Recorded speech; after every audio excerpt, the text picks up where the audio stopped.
ಸ್ನೇಹಿತರೆ ನಮಸ್ಕಾರ. ನಾನು ನಿಮ್ಮ ಹರಮದನ್. ಎಲ್ಲರೂ ಹೇಗಿದ್ದೀರಾ ಫ್ರೆಂಡ್ಸ್? ಎಲ್ಲರೂ ಚೆನ್ನಾಗಿದ್ದೀರಾ ಅಂದ್ಕೊಳ್ತೇನೆ. ಮತ್ತೆ ಒಂದು ಗುಡ್ ನ್ಯೂಸ್ ಎಲ್ಲನೂ ಕೇಳಿದ್ರಿ. ಯಾಕಂತಂದರೆ ಎಷ್ಟೋ ದಿನದ ಕನಸು ನನಸಾಗೋ ಒಂದು ಕಾಲ ಬಂತು ಅಂತಲೇ ತಿಳ್ಕೊಬೇಕು. ಯಾಕಂತಂದರೆ ಸುಮಾರು ದಿನದಿಂದನೂ ರೆವೆನ್ಯೂ ಖಾತಾ ಬಗ್ಗೆ ಎಲ್ಲರೂ ಕೇಳ್ತಾ ಇದ್ರಿ. ಇವಾಗ ಅದು ಕೂಡ ಅನೌನ್ಸ್ ಆಗಿದೆ. ಇನ್ನೇನು ಟೆನ್ಷನ್ ಇಲ್ಲ. ಮ್ಯಾಕ್ಸಿಮಮ್ 1 ವೀಕ್ ಒಳಗಡೆ ಎಲ್ಲ ಪಂಚಾಯಿತಿಗಳಲ್ಲೂ ಕೂಡ ನಿಮಗೆ ಖಾತಾ ಮಾಡೋದಕ್ಕೆ ಸ್ಟಾರ್ಟ್ ಮಾಡ್ತಾರೆ. ಒಂದು ರಿಕ್ವೆಸ್ಟ್ ಏನಂತ ಅಂದರೆ ಮತ್ತೆ ಮತ್ತೆ ಮತ್ತೆ ಮತ್ತೆ ಅದೇ ಕಮೆಂಟನ್ನು ಕೇಳಬೇಡಿ. ಯಾಕಂತಂದರೆ ರಿಪ್ಲೈ ಮಾಡಿಲ್ಲ ಅಂತಂದರೆ ಎಲ್ಲರೂ ಬೈಕೊಳ್ತೀರಾ. ನಾನು ಹೇಳ್ತಾ ಇದ್ದೀನಿ, ಥ್ರೋಟ್ ಕರ್ನಾಟಕ, ಇಡೀ ಕರ್ನಾಟಕದಲ್ಲೆಲ್ಲನೂ ಅನೌನ್ಸ್ ಆಗಿರೋದು. ಕುಣಿಗಲ್ಗೆ ಬೇರೆ ಅಲ್ಲ, ತುಮಕೂರಿಗೆ ಬೇರೆ ಅಲ್ಲ, ಬಳ್ಳಾರಿಗೆ ಬೇರೆ ಅಲ್ಲ, ಪ್ರತಿ ಜಿಲ್ಲೆಗೂ ಕೂಡ ಥ್ರೋಟ್ ಕರ್ನಾಟಕಕ್ಕೆ ಪೂರ್ತಿ ಯಾವ್ಯಾವುದು ರೆವೆನ್ಯೂ ಪ್ರಾಪರ್ಟೀಸ್ ಇದೆ ಎಲ್ಲದಕ್ಕೂ ಕೂಡ ಈ ಖಾತಾ ಮಾಡೋದಕ್ಕೆ ಅದು ಸರ್ಕ್ಯುಲರ್ ಆಗಿರೋದು. ಯಾಕಂದ್ರೆ ನಮ್ದಕ್ಕಾಗುತ್ತಾ, ಕುಣಿಗಲ್ಗಾಗುತ್ತಾ, ತುಮಕೂರ್ಗಾಗುತ್ತಾ, ಮಳವಳ್ಳಿಗಾಗುತ್ತಾ ಅಂತಂದ್ರೆ ನಿಮ್ಮ ಪರ್ಟಿಕ್ಯುಲರ್ ಏರಿಯಾ ಅಂತ ಏನಿಲ್ಲ. ಇಡೀ ಕರ್ನಾಟಕ ಒಂದೇ ಸರ್ಕ್ಯುಲರೇ ಬರೋದು. ನಿಮ್ಮ ಪಂಚಾಯಿತಿಯಲ್ಲೂ ಕೂಡ ಆಗುತ್ತೆ. ಅದ್ರ ಬಗ್ಗೆ ಏನೂ ನೀವು ಡೌಟನ್ನು ಇಟ್ಕೊಂಡು ಅದನ್ನೇ ನೀವು ಕಾಲ್ ಮಾಡಿ ಸುಮ್ಮನೆ ಡಿಸ್ಟರ್ಬ್ ಮಾಡಕ್ಕೆ ಹೋಗ್ಬೇಡಿ. ಯಾಕಂತಂದ್ರೆ ನೀವು ಅನ್ವಾಂಟೆಡ್ ಕಾಲ್ಸ್ ಮಾಡಿ ಇದು ಮಾಡೋದ್ರಿಂದ ಇಂಪಾರ್ಟೆಂಟ್ ಕಾಲ್ಸ್ ಇದ್ರೂ ಕೂಡ ನಾನು ಇಗ್ನೋರ್ ಮಾಡಬೇಕಾಗುತ್ತೆ. ಅದರಿಂದ ಪ್ರತಿ ಪಂಚಾಯತಿಗೂ, ಪ್ರತಿ ತಾಲೂಕಿಗೂ, ಪ್ರತಿ ಜಿಲ್ಲೆಗೂ, ನಮ್ಮ ಇಡೀ ಕರ್ನಾಟಕ ರಾಜ್ಯಕ್ಕೇನೆ ಅಪ್ಲಿಕೇಬಲ್ ಆಗ್ತಾ ಇರೋದು ಈ ಸರ್ಕ್ಯುಲರ್. ಆ ಸರ್ಕ್ಯುಲರ್ ಕೂಡ ನಾನು ನನ್ನ ವಿಡಿಯೋದಲ್ಲಿ ಡಿಸ್ಕ್ರಿಪ್ಷನಲ್ಲಿ ಹಾಕಿದ್ದೀನಿ.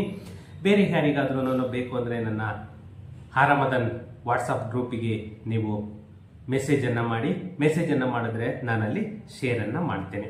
ಮತ್ತೆ ಫ್ರೆಂಡ್ಸ್, ಇವತ್ತು ಇನ್ನೊಂದು ಮುಖ್ಯವಾದಂತಹ ವಿಷಯದ ಬಗ್ಗೆ ಮಾತಾಡೋಣ ಅಂತ ವಿಡಿಯೋ ಮಾಡ್ತಾ ಇದ್ದೀನಿ.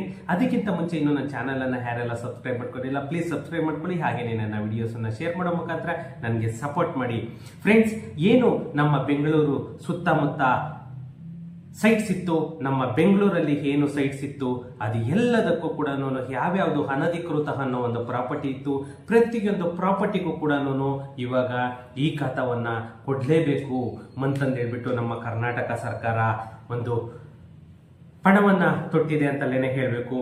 ಏನು ನಮ್ಮ ರಾಜ್ಯ ಸರ್ಕಾರದ ಮಹತ್ವಾಕಾಂಕ್ಷೆಯ ಈ ಸ್ವತ್ತು ಯೋಜನೆ ಅಡಿಯಲ್ಲಿ ನಮ್ಮ ಬೆಂಗಳೂರು ಸುತ್ತಮುತ್ತಲಿನ ಸುಮಾರು 3-4 ಜಿಲ್ಲೆಗಳ ಗ್ರಾಮ ಪಂಚಾಯಿತಿ ವ್ಯಾಪ್ತಿಯಲ್ಲಿರುವಂತಹ ಸುಮಾರು 6.5 ಲಕ್ಷಕ್ಕೂ ಅಧಿಕ ಆಸ್ತಿಗಳ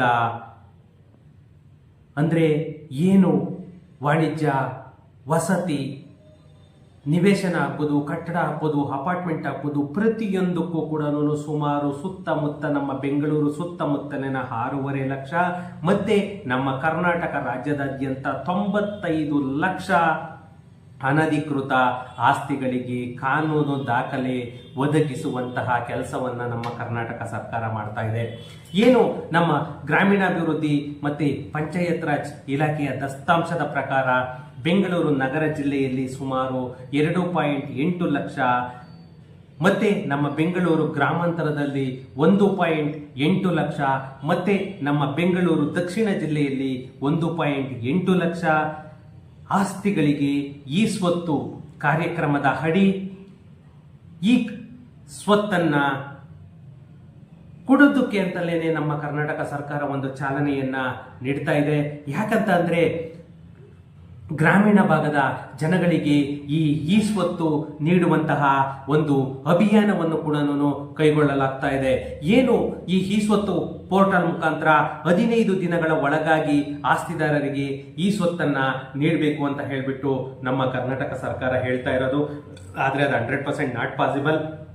15 ಡೇಸ್ ಒಳಗಡೆ ಅವರು ವೆರಿಫಿಕೇಶನ್ ಎಲ್ಲ ಮಾಡಿ, ಡಾಕ್ಯುಮೆಂಟ್ ಎಲ್ಲ ಚೆಕ್ ಮಾಡಿ, ಎಲ್ಲ ಕೂಡ ಚೆಕ್ ಮಾಡಿ ಇವರು 15 ದಿನದೊಳಗಡೆ ಕೊಡ್ತಾರೆ ಅಂತಂದ್ರೆ ಅದು 100% ಇಸ್ ನಾಟ್ ಪಾಸಿಬಲ್. ಇನ್ನೊಂದು ಏನಂತ ಅಂದ್ರೆ ನಮ್ಮ ಬೆಂಗಳೂರು ಸುತ್ತಮುತ್ತಲಿನ ಜಿಲ್ಲೆಗಳಲ್ಲಿ ಮತ್ತೆ ನಮ್ಮ ಗ್ರಾಮೀಣ ಏನು ಪಂಚಾಯತ್ ರಾಜ್ ಲಿಮಿಟ್ ಏನ್ ಬರುತ್ತೆ ಅಲ್ಲೂ ಕೂಡ ಈ ಖಾತಾವನ್ನ ಕೊಡಬೇಕು ಅಂತ ಹೇಳ್ಬಿಟ್ಟು ಸರ್ಕ್ಯುಲರ್ ಅನ್ನ ಇಶ್ಯೂ ಮಾಡಾಗಿದೆ.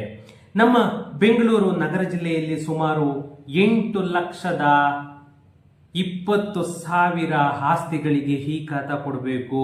ಇದರಲ್ಲಿ ಸರಿಸುಮಾರು 5.5 ಲಕ್ಷಗಳು ಏನು 5.5 ಲಕ್ಷ ಆಸ್ತಿಗಳು ಇದೆ.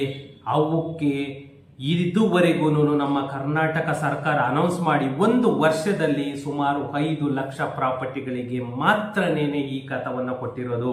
ಫ್ರೆಂಡ್ಸ್, ಉಳಿದ ಸುಮಾರು 2,77,317 ಆಸ್ತಿಗಳನ್ನ ಸಕ್ರಮಗೊಳಿಸುವ ಇಲಾಖಾ ಪಟ್ಟಿಯನ್ನು ಕೂಡ ಮಾಡಿ ಇಟ್ಟಿದೆ. ಇನ್ನೊಂದು ಏನ್ ಹೇಳ್ಬೇಕು ಅಂತಂದ್ರೆ, ಇವರು 15 ದಿನ ಕೊಡ್ತೀನಿ, 20 ದಿನ ಕೊಡ್ತೀನಿ, ತಿಂಗಳಲ್ಲಿ ಕೊಡ್ತೀನಿ ಅನ್ನೋದು 100% ಅದು ನಾಟ್ ಪಾಸಿಬಲ್. ಏನಿಲ್ಲ ಅಂದ್ರೂ ಕೂಡ ನಿಮಗೆ ಮಿನಿಮಮ್ 1 ಮಂತ್ ಅಂತೂ ತಗೊಳುತ್ತೆ. ಇನ್ನು ನಮ್ಮ ಬೆಂಗಳೂರು ನಗರದ ಉತ್ತರ, ಪೂರ್ವ, ಉತ್ತರ ಮತ್ತೆ ವಾಯುವ್ಯ ಭಾಗಗಳನ್ನು ಒಳಗೊಂಡಿರುವಂತಹ ಗ್ರಾಮಾಂತರ ಜಿಲ್ಲೆಗಳಲ್ಲಿ ಸುಮಾರು 4 ಲಕ್ಷ ಆಸ್ತಿಗಳಿವೆ. ಇವುಗಳ ಪೈಕಿ 2.2 ಲ್ಯಾಕ್ಸ್ ಮಾತ್ರನೇ ಇವರು ಈ ಖಾತಾವನ್ನು ಕೊಟ್ಟಿರೋದು. ಸುಮಾರು 1.8 ಲಕ್ಷ ಆಸ್ತಿಗಳಿಗೆ ಇನ್ನು ಕೊಡಬೇಕು. ಇನ್ನು ನಮ್ಮ ಬೆಂಗಳೂರು ನಗರ ಜಿಲ್ಲೆಯಲ್ಲಿ ಸುಮಾರು 8.2 ಲಕ್ಷ ಆಸ್ತಿಗಳು ಟೋಟಲ್ ಇರೋದು. ಯಾಕಂತಂದ್ರೆ ಇದರಲ್ಲಿ ನಮ್ಮ ಬೆಂಗಳೂರು ನಗರ ದಕ್ಷಿಣ ಮತ್ತೆ ನೈಋತ್ಯ ಭಾಗಗಳಲ್ಲಿ ಗಡಿಯನ್ನು ಹೊಂದಿರುವಂತಹ ನಮ್ಮ ಬೆಂಗಳೂರು ದಕ್ಷಿಣ ಜಿಲ್ಲೆಯಲ್ಲಿ ಸುಮಾರು 3.4 ಲ್ಯಾಕ್ಸ್ ಗಿಂತನೂ ಹೆಚ್ಚು ಆಸ್ತಿಗಳಿದೆ. ಇದರಲ್ಲಿ ಬರೀ 1.5 ಲಕ್ಷ ಆಸ್ತಿಗಳಿಗೆ ಮಾತ್ರನೇ ಈ ಖಾತಾವನ್ನ ಕೊಟ್ಟಿರೋದು. ಫ್ರೆಂಡ್ಸ್, ಇದರಲ್ಲಿ ಏನು ಒಂದು ಗಮನಿಸಬೇಕಾದಂತಹ ವಿಷಯ ಅಂತ ಅಂದ್ರೆ, ನಮ್ಮ ಕರ್ನಾಟಕ ಸರ್ಕಾರ ಏನು ಅನೌನ್ಸ್ ಅನ್ನ ಮಾಡುತ್ತೆ ಅದನ್ನ ಯಾವತ್ತೂ ಕೂಡ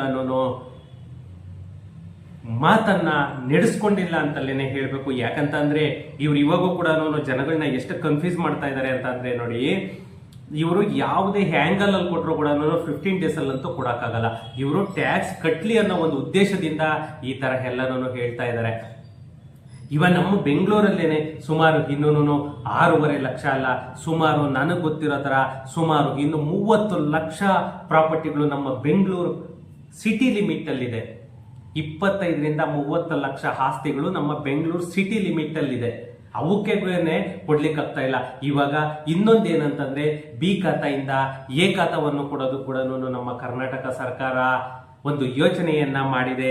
ಅದು ಕೂಡ ಪ್ರಗತಿಯಲ್ಲಿ ಇವಾಗ ಏನು ಪ್ರಾಸೆಸ್ ಅಲ್ಲಿ ಇದೆ ಅಂತಲೇ ಹೇಳ್ತಾ ಇದ್ದಾರೆ. ಫ್ರೆಂಡ್ಸ್, ಈ ನಮ್ಮ ಕರ್ನಾಟಕ ಸರ್ಕಾರ ಏನು ರೆವೆನ್ಯೂ ಆಸ್ತಿಗಳಿಗೆ, ಯಾಕಂತಂದ್ರೆ ಬೆಂಗಳೂರಲ್ಲಿ ಇಷ್ಟು ದಿನ ಬರೀ ಅಪಾರ್ಟ್ಮೆಂಟ್ಸ್ ಕಟ್ಟಡಗಳಿಗೆ ಈ ಎಲೆಕ್ಟ್ರಿಕಲ್ ಬಿಲ್ ಇದ್ದವು ಮಾತ್ರನೇ ಕೊಡ್ತಾ ಇದ್ದಿದ್ದು. ಇವಾಗ ನಮ್ಮ ಕರ್ನಾಟಕ ಸರ್ಕಾರದಲ್ಲಿ ಪ್ರತಿಯೊಂದು ಆಸ್ತಿಗೂ ಕೂಡ ಎಂಟಿ ಸೈಟ್ ಆಗ್ಬೋದು, ಅಥವಾ ಇನ್ನು ಬೈಫರಿಕೇಶನ್ ಅಂತ ಕನ್ಫರ್ಮ್ ಆಗಿಲ್ಲ, ನಿಮ್ಗೆ ವೇಕೆಂಟ್ ಸೈಟ್ ಅಂತ ಏನ್ ಹೇಳ್ತೀವಿ, ವೇಕೆಂಟ್ ಸೈಟ್ ಯಾವ್ಯಾವ್ದಿತ್ತು ಅದು ಕೂಡ ನಿಮ್ಗೆ ಖಾತಾ ಮಾಡೋದಕ್ಕೆ ಅನೌನ್ಸ್ ಅನ್ನ ಮಾಡ್ತಾ ಇದ್ದಾರೆ. ಅದು ಆಲ್ರೆಡಿ ಅನೌನ್ಸ್ ಆಗಿದೆ. ಬಟ್ ಸರ್ಕ್ಯುಲರ್, ಅಫಿಷಿಯಲ್ ಸರ್ಕ್ಯುಲರ್ ಸಿಕ್ಕಬೇಕು. ಯಾಕಂತಂದ್ರೆ ಇಲ್ಲಿವರೆಗೂ ಕೂಡ ಹಳೆ ಸರ್ಕ್ಯುಲರ್ ಅಲ್ಲೇ ಮಾಡಬಹುದಾಗಿತ್ತು. ಆ ಸರ್ಕ್ಯುಲರ್ ಅಲ್ಲೇನೆ ಮೆನ್ಷನ್ ಆಗಿತ್ತು, ಜಸ್ಟ್ ಇವರು ವಸತಿ ಮತ್ತೆ ವಾಣಿಜ್ಯ ಕಟ್ಟಡಗಳಿಗೆ ಮಾತ್ರನೇ ಕೊಡ್ತಾ ಇದ್ರು. ಬಟ್ ಯಾವುದೇ ವೇಕೆಂಟ್ ಸೈಟಿಗೆ ಇವರು ಈ ಖಾತಾವನ್ನ ಇಶ್ಯೂ ಮಾಡ್ತಾ ಇರಲಿಲ್ಲ. ಆದರೆ ಇವಾಗ ಬಂದ್ಬಿಟ್ಟು ಪ್ರತಿಯೊಂದು ಪ್ರಾಪರ್ಟಿಗೂ ಕೂಡ ನಾವು ಈ ಖಾತಾವನ್ನ ಕೊಡ್ತಾ ಇದ್ದೀವಿ ಅಂತ ಹೇಳ್ಬಿಟ್ಟು ನಮ್ಮ ಕರ್ನಾಟಕ ಸರ್ಕಾರ ಏನು ಅನೌನ್ಸ್ ಅನ್ನ ಮಾಡಿದೆ.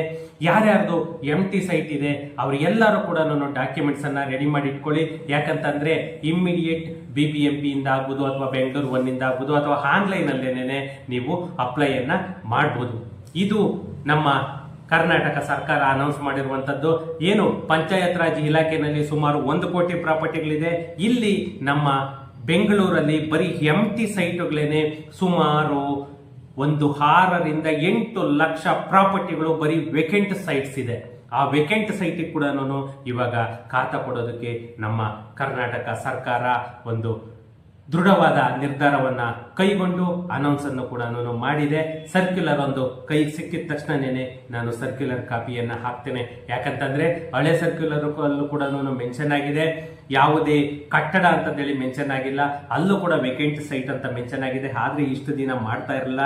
ಏನು ಅದು ಬೆಸ್ಕಾಂ ಬಿಲ್ ಕೇಳ್ತಾ ಇದೆ, ಬೆಸ್ಕಾಂ ಬಿಲ್ ಕೇಳ್ತಾ ಇದೆ ಅಂತ ಹೇಳ್ಬಿಟ್ಟು. ಬಟ್ ಇವಾಗ ಅದಕ್ಕೂ ಕೂಡ ಒಂದು ಪ್ರಾಧಾನ್ಯತೆಯನ್ನ ನಮ್ಮ ಕರ್ನಾಟಕ ಸರ್ಕಾರ ನೀಡ್ತಾ ಇದೆ. ಪ್ರತಿಯೊಂದು ಯಾರ್ಯಾರ್ದು ವೇಕೆಂಟ್ ಸೈಟ್ ಇದೆ ಆ ವೇಕೆಂಟ್ ಸೈಟ್ ಕೂಡ ಇನ್ನೇನು ಮುಂದಿನ ವಾರದಲ್ಲಿ ನಿಮ್ಗೆ ಖಾತಾ ಕೂಡ ಸ್ಟಾರ್ಟ್ ಆಗುತ್ತೆ. ಏನು ದೀಪಾವಳಿ ಚೆನ್ನಾಗಿ ಬಂದಿದೆ ಅಂತ ಹೇಳಬೇಕು. ಯಾಕಂದ್ರೆ ಒಂದೊಂದು ನಮ್ಮ ಕರ್ನಾಟಕ ಸರ್ಕಾರ ಗುಡ್ ನ್ಯೂಸ್ ಅನ್ನೇ ಕೊಡ್ತಾ ಇದೆ. ಕಾದ್ ನೋಡೋಣ ಇನ್ನು ಏನೇನು ಪ್ರೋಗ್ರೆಸ್ ಮಾಡ್ತಾರೆ. ಫ್ರೆಂಡ್ಸ್, ಇದು ಸರ್ಕ್ಯುಲರ್ ಕಾಪಿ ಸಿಕ್ಕಿದ ತಕ್ಷಣನೇ ನಾನು ಅಪ್ಲೋಡ್ ಅನ್ನ ಮಾಡ್ತೇನೆ. ಡಿಸ್ಕ್ರಿಪ್ಷನ್ ಅಲ್ಲಿ ಲಿಂಕ್ ಅನ್ನು ಕೂಡ ನಾನು ಹಾಕ್ತೇನೆ. ಬಟ್ ಇದು ವೇಕೆಂಟ್ ಸೈಡ್ ನಮಗೆ ಯಾವುದೇ ತರ ಸರ್ಕ್ಯುಲರ್ ಸಿಕ್ಕಿಲ್ಲದೆ ಇರೋದ್ರಿಂದ ಅನೌನ್ಸ್ಮೆಂಟ್ ಆಗಿರೋದು ಮಾತ್ರನೇ ನಾನು ಹೇಳ್ತಾ ಇರೋದು. ಫ್ರೆಂಡ್ಸ್, ಸಿಗೋಣ ನೆಕ್ಸ್ಟ್ ವಿಡಿಯೋದಲ್ಲಿ. ಏನಾದ್ರೂ ಇತ್ತು ಅಂತಂದ್ರೆ ನನಗೆ ಕಮೆಂಟ್ ಮಾಡಿ. ಸಿಗೋಣ ನೆಕ್ಸ್ಟ್ ವಿಡಿಯೋದಲ್ಲಿ. Thank you.